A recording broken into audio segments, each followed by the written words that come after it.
Cancer को बांटा गया है, जैसे कार्सिनोमा, हाँ। Multiple myeloma. तो how many types of this type of cancers and which are dangerous? Yes, okay. That's it. Question पूरा? your question हुआ और? यस। ओके, नंबर 1, इस दुनिया में डॉक्टरों की रिसर्च में अब तक 213 कैंसर घोषित किए, जो सभी कैंसर करीब करीब 200 जो गिर 200 कैंसर जो है वो डेंजरस नहीं है। ठीक, नंबर 1, जैसे अपन बात करते हैं, जैसे वो कहेंगे कि ये आप लोगों के और हमारे में जो अंतर है, वो प्रश्न बहुत दमदार प्रश्न है, मतलब बहुत वजन वाला प्रश्न है, और इसको मैं अच्छे से उत्तर देना चाहूंगा। आप बोलेंगे उसको कैंसर, हम बोलेंगे उसको सी या कार्सिनोमा। ठीक, उसको फेफड़े का कैंसर, और हम डॉक्टर की भाषा में हम उसको कहेंगे आपका स्मॉल सेल कार्सिनोमा, या आपका मतलब वो है अगर आपको मुंह का कैंसर है, आप कहोगे माउथ कैंसर, हम कहेंगे स्क्वैमस सेल कार्सिनोमा। आप कहोगे हड्डी का कैंसर, हम कहेंगे उसको ऑस्टियोसार्कोमा। तो ये जो नाम है ये तो हो गए सेल का आधारित, मतलब कोशिका के प्रकार के आधारित। ठीक है, क्योंकि आपके शरीर में जितनी कोशिकाएं हैं वो सब अलग अलग तरह की, मतलब जितने अंगों की कोशिकाएं अलग सेल जिसको बोलते हैं, ब्रेन की अलग, लंग्स की अलग, लिवर की अलग, ब्रेस्ट की अलग। अब ब्रेस्ट की कोशिकाएं दूध बनाने का काम करेंगे, परंतु लिवर की कोशिकाएं दूध नहीं बनाएगी। ये हो गया उस कोशिका के आधार में। क्यों? उस मेरे बैक्टीरिया में हालांकि भारत में अभी तक वो एग्जीक्यूट हो नहीं पा रहा, इसके पीछे पता नहीं क्या पॉलिसी है, उसको अभी डिक्लेयर नहीं कर सकता हूँ, या सही से मुझे वो पॉलिसी बाहर भी नहीं आई है। एक ब्लड सैंपल से, एक ब्लड के सैंपल से मतलब आपके 100 प्रकार के कैंसर का पता लगाया जा सकता है, और 100 प्रकार की सेल को वो जो केमिकल आप डाल रहे हैं वो बता सकता है कि ये स्वयं सेल्स है, एडिनोकार्सिनोमा है, थैलासेमिया है, और कितने टाइप से है और कहाँ है। ठीक, ये हो गया सामने की बात। परंतु अब आजकल शिंदा के लिए बैठक या उनके नीच में कोई वोट ऐसा करेगा, जो भी उनका वो जाने, आजकल वो एक मतलब कैसे माउथ कैंसर है तो वो बोलेंगे मतलब है उसके नाम ले कैंसर अलग से कह दिया उन्होंने। जैसे लिवर में नॉन न्यूमरल बताएंगे, अपर न्यूमरल बताएंगे। जैसे इंटेस्टाइन है, अब इंटेस्टाइन में आपकी कॉमन अवेलेबिलिटी छोटी ना पड़ेगी, पर वो स्मॉल इंटेस्टाइन इंटेस्टाइन अलग करेंगे। जैसे रेक्टम में कैंसर है, अब रेक्टम में मतलब वो वहां से आकर्षित हुआ, एक प्रश्न का उत्तर तो वो ये, और दूसरा प्रश्न मैं आपको मेरी तरफ से भेज कर रहा हूँ, प्रश्न आपका बहुत अच्छा, वो ये होता है कि कैंसर जैसे उदाहरण के लिए किसी बहन के ब्रेस्ट पे हुआ, अब वो 3 महीने 4 महीने निकल गए, वो पता नहीं चला, वो फर्स्ट स्टेज में था, लोकल था, उसको कहीं मेडिकेशन थी।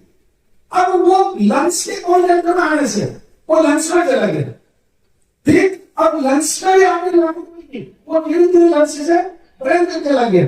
अब ब्रेन से लिया सैंपल या लंग्स से लिया सैंपल, तो वो ब्रेस्ट कैंसर एडिनोकार्सिनोमा हो गया, वो ब्रेस्ट कैंसर कह रहा है, कौन सा वो सैंपल तो जांच करें, जबकि सच्चाई आप कहोगे डॉक्टर साहब पागल हो, मतलब सैंपल तो लीवर से लिया और आप कह रहे हो ब्रेस्ट कैंसर। ब्रेस्ट कैंसर की अपनी सेल होती है, ये मैं समझाना चाह रहा था। मतलब वो एक जाति की कोशिका होगी और उस कोशिका ने अपनी जाति बदली, और वो कोशिका इसका एक सेल साहब कन्या कैंसर एक अंग से दूसरे अंग के संपर्क से भी फैलता है, और कैंसर खून के माध्यम से भी फैलता है, यानी कि वो ब्लड के थ्रू एक जगह से दूसरी जगह पर वो जर्नी करता है। जैसे उदाहरण के लिए प्रोस्टेट में कैंसर था, आपने ज्यादा ध्यान नहीं दिया तो 5-6 महीने आपने यही लैप्रोस्कोपी में निकाल दिया, तो वो हो सकता है कि प्रोस्टेट से रेनफेल तक चला जाए या प्रोस्टेट से बड़ी आंत तक चला जाए। तो इस तरीके से संतुष्ट है।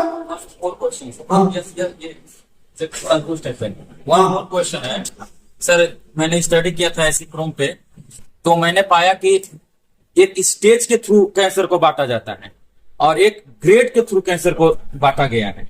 ठीक है, तो सर इसमें हम डायलेमा रहता है हमें कि ग्रेड क्या है और स्टेज क्या है। ऐसा है कि 2 पर्सपेक्टिव, स्टेज होती है कैंसर की नींव, स्टेज होती है कैंसर की हुई है, जैसे वो शुरुआत है, फर्स्ट स्टेज ब्रेस्ट में हुआ, कहीं ब्रेस्ट में, दोनों ब्रेस्ट में आ गया स्टेज, अभी तक भी वही है। अब वो 2-3 अंकों में और चला गया तो वो सेकंड स्टेज हो गया।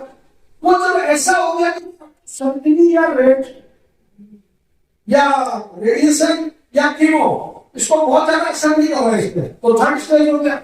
और चौथी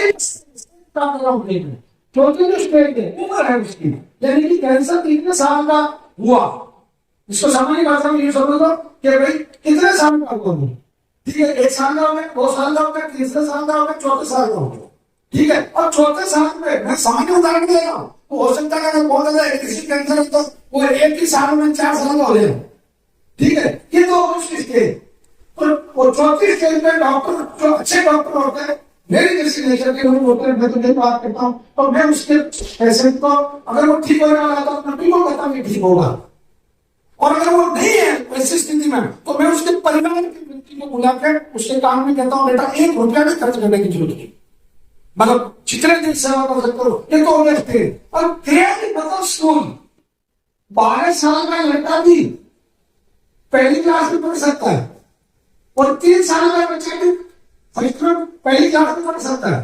वो आगे बढ़ते व्यक्ति जो ग्रेड क्यों है, ये जो डॉक्टरों की ग्रेड जो तय करते हैं, वो ग्रेड तय की जाती है उसके लिए जो एलोपैथी की बात करते हैं, ग्रेड जो एलोपैथी फिक्स करती है वो उनका अपने व्यापार है, उनका अपना सिस्टम है, और वो प्रोटोकॉल तय करते हैं कि पहले कीमो दिया जाएगा, या पहले रेडिएशन दिया जाएगा, या पहले सर्जरी की जाएगी।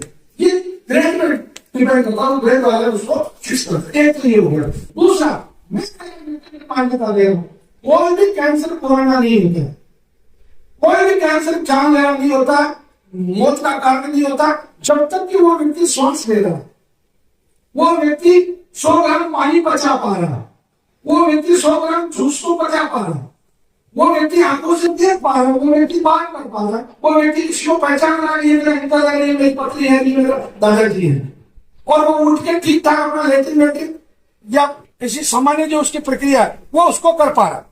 तो कोई स्थिति नहीं है, तो इसलिए ना ग्रेड से डरना है ना स्टेज से डरना